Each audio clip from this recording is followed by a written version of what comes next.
तो मैं लोगों को देखता था, जैसे मैं किसान, मेरे पिताजी किसान हैं, तो मेरे पिताजी खेतों में काम करने जाया करते थे, अपने धान काटना, गेहूं काटना।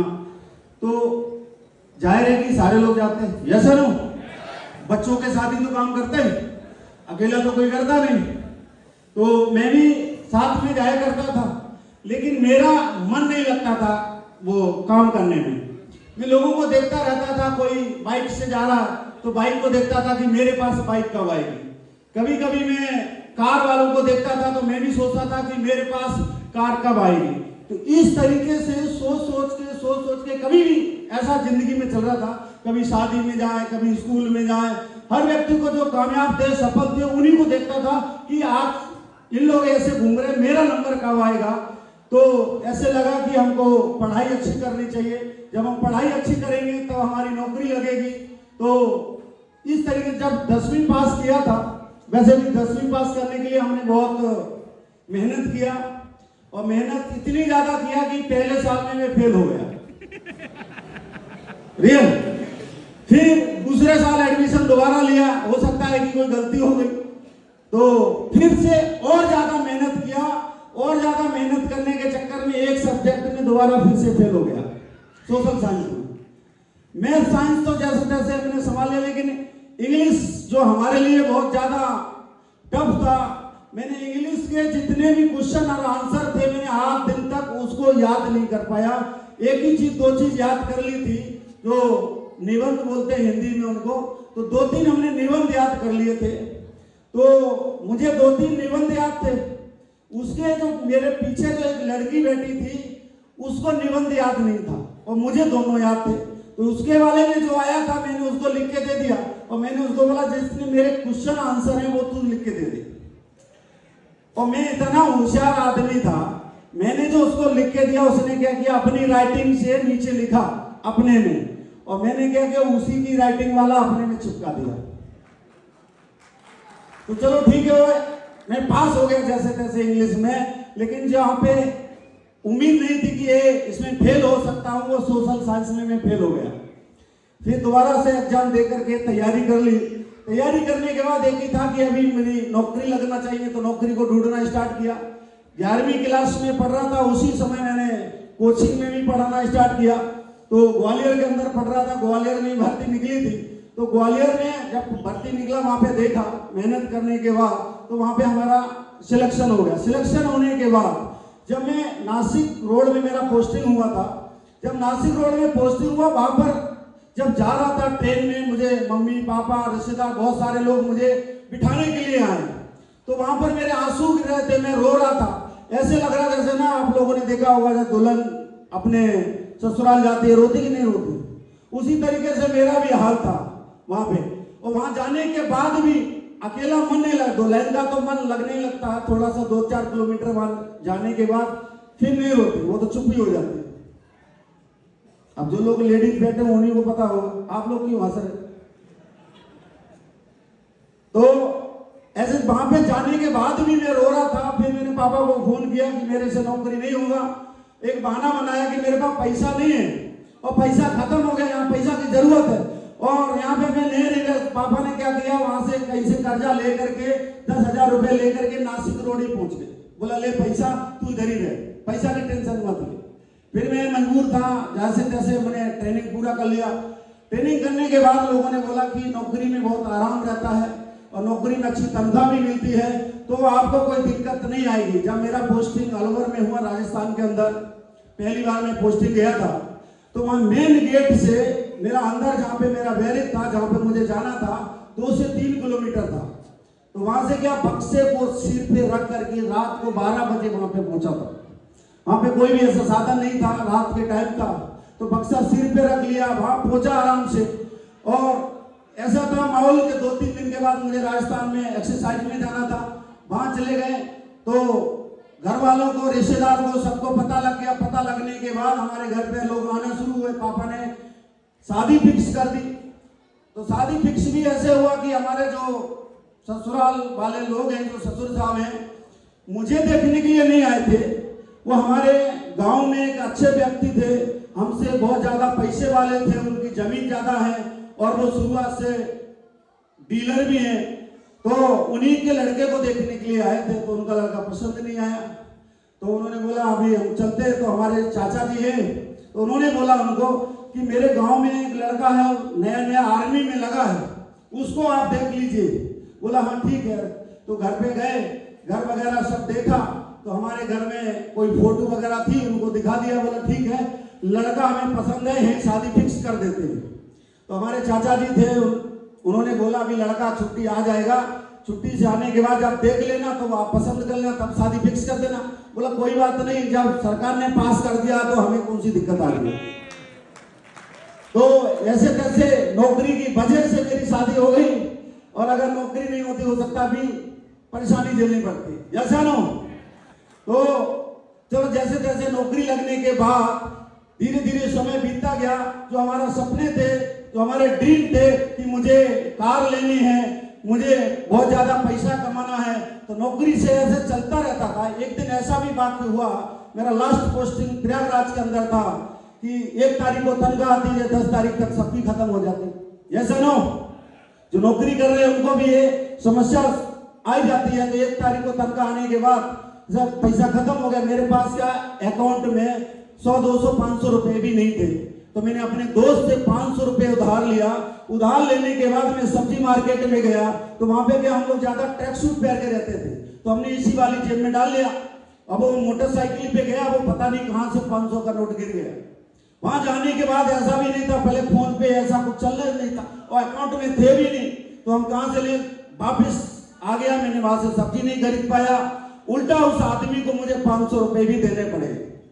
ये सिचुएशन नौकरी के अंदर चल रहा था। तो थैंक्स बोलना चाहूंगा भगवान को। एक दिन ऐसा समय आया, फेसबुक पे ऐसे चलाते चलाते फोटो देख रहा था, और ऐसे एक दिन गुरुजी से बात हुआ। मैं चाहूंगा गुरुजी के लिए जोरदार तालियां होना चाहिए दोस्त, थैंक यू। और गुरुजी ने पूरा फोन के ऊपर मुझे प्लान बताया, समझाया। तो प्लान में हमें कोई चीज ऐसा समझ में नहीं आया। पहला चीज मुझे समझ में आया कि मेरे घर में मेरी मैडम को समस्या थी, दिक्कत थी घुटने का दर्द में, कि 4 साल से हम लोग परेशान थे। हम कहे इसका तो इलाज मैं अभी तक करवा ही रहा हूँ, क्यों ना एक बार एसिडिटी बैलेंस से भी इलाज करके देख लिया जाए। इसलिए हमने एसिडिटी बैलेंस से ऑर्थोडॉक और गायनोडॉक मैडम के लिए परचेज किया, उसको दिया, तो 15 दिन में रिजल्ट आया। दूसरी बात मुझे समझ में आई कि मैं नौकरी तो कर ही रहा हूँ, अगर नौकरी के साथ दूसरी नौकरी नहीं कर सकता हूँ, मैं कोई ऐसा बिजनेस नहीं कर सकता हूँ। इससे पहले मैंने बिजनेस करके देख लिए थे, मैंने डेयरी फार्म भी डाला, मैंने शेयर मार्केट में भी काम किया, और जो ट्रांसपोर्ट का भी काम किया। हर जगह फेलियर था, हर जगह कहीं से भी ऐसा हमें सफलता नहीं मिली, तो मैं कुछ कर नहीं सकता हूँ। लेकिन ये जो काम है डॉक्टर जैसा है, लोगों की समस्याएं सॉल्व होगी। और डॉक्टर आदमी पैसा कमाता है, अगर डॉक्टर पैसा कमाता, मैं पढ़ा लिखा इतना हूं नहीं, मैं डॉक्टर बन नहीं सकता हूं। तो यहाँ पे हम पैसा कमा सकते हैं। जो सपने दिखते हैं कि 6वें लेवल पे इकट्ठा 1.5 लाख आता है, 7वें लेवल पे 2,30,000 आता है, 8वें लेवल पे 3,60,000 आएगा, ये मुझे अटक की, क्योंकि जिस दिन मेरा ये रैंक होगा तो एक दिन जिंदगी जरूर बदलेगी, ऐसा ना। वही सोच के एसिडिटी बैलेंस में करने का डिसीजन लिया दोस्त। और नौकरी के साथ 1-1 घंटा 2-2 घंटा काम करके 11 महीने के अंदर एसिडिटी बैलेंस में टोपाज बना था। पहला गाड़ी हुंडई एक्शन परचेज किया था एसिडिटी बैलेंस की वजह से। और उसके बाद 2-3 महीने के अंदर मेरा 7वां रैंक हुआ, अगले 3 से 4 महीने के अंदर मेरा 8वां रैंक हुआ, और 7वें रैंक के अंदर जो मेरा इनकम आया था 2,30,000।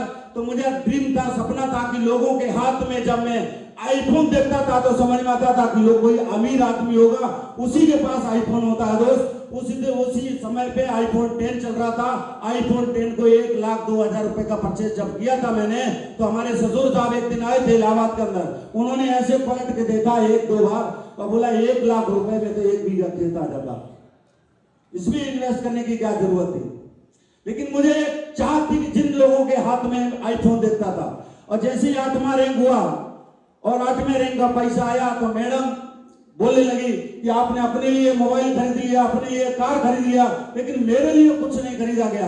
हम कहा तू भी बता तुझे क्या खरीदना। बोला मुझे जेवरात चाहिए, मुझे 3,60,000 दे दो, मैं अपने लिए हार बनवाना चाहता हूँ। चाहती हूं तो मैंने उसको 3,60,000 दिए और उसने अपने लिए हार बनवाया एससीपीएस बैलेंस की वजह से। तो थैंक यू। और उसके बाद ऐसे 3 से 4 महीने के अंदर 9th रैंक हुआ और फिर मेरा डायमंड हुआ। डायमंड पे 3 साल के अंदर जो बंदा मोटरसाइकिल से चलता था, शोरूम में जाता था और कार को देख करके वापस आ जाता था, 3 साल के अंदर ऑडी का मालिक बन चुका था। ये पावर है एससीपीएस बैलेंस के। तो थैंक यू। और जब मैं इलाहाबाद में शुरुआत किया था, गुरुजी हमारे साथ आए थे तो हम गुरुजी के साथ मोटरसाइकिल पे जा जाके लोगों को बताते थे, समझाते थे कि एससीपीएस बैलेंस की वजह से जिंदगी बदल सकती है। लेकिन लोग भरोसा नहीं करते थे, लोग मना करते थे। वही आदमी जब गुरुजी वहां पे स्टेशन पे जाते थे, मैं लेने जाता था, मोटरसाइकिल से जाता था, साइकिल से लेने जाता था और फिर कार से लेने जाने लगा। एक दिन गुरुजी इलाहाबाद के अंदर आए, वही आदमी जो साइकिल से गुरुजी को रिसीव करने जाता था, ऑडी एयरपोर्ट से रिसीव करने के लिए गया था एयरपोर्ट के अंदर। एक पावर एससीपीएस बैलेंस के लोग। Thank you. और अभी तो सफर शुरुआत है, आगे भी चलते रहेंगे दोस्त। और जब मेरा यहाँ टोटल अगर मैं देखो 18 महीने के अंदर मैंने नौकरी को छोड़ा था, बहुत सारे लोग बोलते हैं कि जो 10,000 की 20,000 की नौकरी भी कर रहे होते हैं और उन्हें भरोसा नहीं होता एससीपीएस बैलेंस के अंदर। और जिस दिन मुझे भरोसा हो गया था, उस समय मेरी नौकरी से 42,000 रुपए महीने आता था। और अगर मैं पूरा 15 साल नौकरी करता तो मुझे पेंशन भी मिलती, पूरे जिंदगी मेडिकल का जो सर्विस भी मिलता। लेकिन एससीपीएस बैलेंस के लिए मैंने 14 साल 5 महीने में रिजाइन दे करके आ गया था। मैंने पेंशन के लिए भी वहां पे टाइम नहीं दिया कि मुझे वहां पेंशन लेकर के अपनी जिंदगी को आगे देखना है। क्योंकि हमारे साथ जो लोग आए थे, जो लोग काम कर रहे थे, मैंने गुरुजी को देखा, गुरुजी की तो पेंशन नहीं आएगी। मैंने अपने लोगों को देखता था कि उनके तो कोई पेंशन नहीं आएगी। अगर ये लोगों की जिंदगी चल सकती है तो मेरी क्यों नहीं चल सकती है? ऐसा ना हो। तो दोस्त, अभी जो जिंदगी में आगे आने वाले समय में बहुत कुछ बदलाव आता रहेगा और हर एक शख्स के बीच में आता रहेगा। ये कारवां चलता रहेगा। और एक ही चीज है, हर आदमी अपनी जिंदगी में गुजरता, कोई ना कोई कहानी हमारे बीच में गुजरती है। जैसा लो आदमी इंसान है ना, बोलता है कि हमसे काम नहीं होता है या हमारा काम में मन नहीं लगता है। एक मैं अगर स्टोरी सुना दूं तो हो सकता है कि कुछ प्रभाव पड़े। जैसा लो, जैसे बोला जाता है ना, रॉकेट में जब पीछे आग लग जाती है तो वो बहुत तेजी से भागता है। भागता कि नहीं भागता? या ऐसा कोई भाग हो जाता तो ऐसा हलचल होती कि नहीं होती पैदा? तो ऐसा ही एक दिन था, समय था कि सारे पंचायतों में एक दिन उत्सव होने वाला था। तो सारे पंचायतों में एक फैसला किया गया कि इस पंचायत में सारी पंचायतों से घोड़े को बुलवाया जाए और घोड़ों की रेस करवाई जाए। जो सबसे आगे घोड़ा जाएगा वो पंचायत वाला जीतेगा। ऐसा चल रहा था। तो सभी पंचायतों में मैसेज दे दिया गया कि यहाँ पे घोड़ों की रेस होगी और अपने अपने अच्छे अच्छे घोड़े लेके आना है। और जो पंचायत घोड़े की रेस जीतेगा उसका वो अलग से उसका सम्मान किया जाएगा। तो बात जो थी वहां पे इज्जत वाली थी। तो एक पंचायत में घोड़े थे नहीं, वहां पे सारे गधे थे। तो वहां पे सबको टेंशन हो गया कि मेरी पंचायत में घोड़ा है नहीं तो हमारी तरफ से कौन दौड़ेगा। तो एक व्यक्ति ने सलाह दिया, सलाह देने वाले तो लोग होते ही हैं, कि हमारे गधों में देखा जाए कि जो घोड़े जैसा लगता हो उसको अगर खड़ा कर दिया जाए तो वो रेस जीत सकता है। बोले तू पागल हो गया है, ऐसा कभी हो सकता है? तो जो पंचायत का जो सरपंच था, प्रधान था, वो समझदार था, बोला हो सकता है, आप टेंशन मान लो, जो घोड़े जैसा दिखता है उसको लेके आओ। तो वहां पे क्या हुआ, सारे पंचायतों के घोड़ों को खड़ा कर दिया गया और उस गधे को भी मोटिवेट किया गया, उसको भी समझाया गया। बोला वहां पे घोड़ों की रेस होने वाली है और तुमको रेस जीतना है। तो गधा पहले से टेंशन में था, नहीं फिर उसको और समझाया गया, मोटिवेट किया, वो तो गधा तैयार हो गया। बोला कोई बात नहीं, हमारी पंचायत का सवाल है, इज्जत का सवाल है, बोला मैं जाऊंगा और रेस को जीतूंगा। तो गधा तैयार हो गया। लेकिन वहां पे जब खड़ा किया गया, जब अगल बगल में चारों तरफ घोड़े देखे, बोला इधर भी घोड़ा और इधर भी घोड़े, तो वो गधे को टेंशन हो गया। उसके जो है पैर कांपने लग गए, उसको डर लगने लग गया कि मेरे से नहीं हो पाएगा और मैं यहाँ पे हार जाऊंगा। तो ऐसे ही थोड़े 2 मिनट पहले, 1 मिनट पहले, वो जो उसका सरपंच था जो गधा लेके आया था, उसने एक काम कर दिया, उसने आधा किलो मिर्ची उसका पूंछ उठा के डाल दिया। और जब फिर रेस स्टार्ट हुआ ना, और वो गधा दौड़ता ही रहा, दौड़ता ही रहा, दौड़ता ही रहा, वो कभी रुका ही नहीं। तो हमारी जिंदगी में भी कभी ऐसा सिलसिला चलता रहा। तो मिर्ची तो भाई चाहिए चाहिए। तो हम तो बोलते डर होना चाहिए, अगर किसी का डर है जिंदगी के अंदर, वो आदमी काम कर पाएगा। थैंक यू वेरी मच, बहुत बहुत धन्यवाद। Thank you, good night.